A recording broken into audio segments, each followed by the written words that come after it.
কখনো ঠান্ডা কখনো গরম, এই জন্য প্রত্যেক ঘরে ঘরে সর্দি কাশি লেগেই আছে।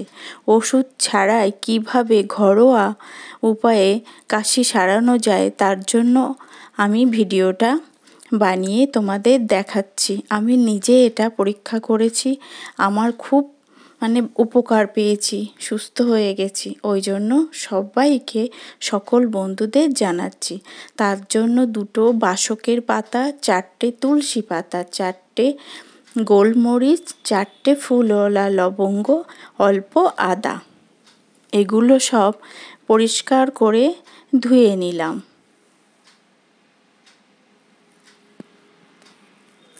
এইবার 1 কাপ জল নেব, সেই জলটা একটা পাত্রে দেব, দিয়ে পাতাগুলো হাত দিয়ে একটু কুচি করে দেব, আর আদা, লবঙ্গ, গোলমরিচ দিয়ে দেব, দিয়ে এই জলটাকে ফোটাতে দেব।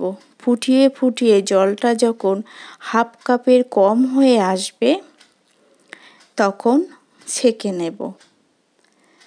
চায়ের মতো একটু উষ্ণ সামান্য গরম থাকতে থাকতে 1 চা চামচ মধু দিয়ে ভালো করে গুলিয়ে অল্প গরম থাকবে তখন খেতে হবে, সকাল আর সন্ধে খালি পেটে।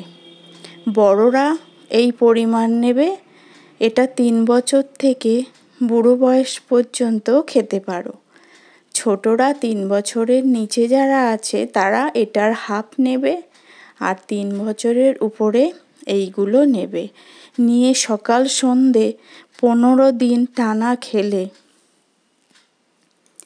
সম্পূর্ণভাবে সুস্থ হয়ে যাবে। খুসখুসে কাশি, সর্দি কাশি, বুকে কফ জমা সব উঠে যাবে। আমি এটা নিজে খেয়ে উপকার পেয়েছি বলে সকল বন্ধুদেরকে জানাচ্ছি। ওষুধ দিয়েও অনেক সময় ভালো হয় না, ওষুধ খেয়েও। এইটা তোমরা বানিয়ে খেয়ে দেখবে, খুব উপকার হবে। গলার কাছে সব সময় যেন কেমন খুসখুসে কাশি, বাচ্চারাও খুব কষ্ট পায়। রাতে কাশির জন্য আমি ঘুমাতে পারতাম না, এটা খেয়ে আমি একদম সুস্থ।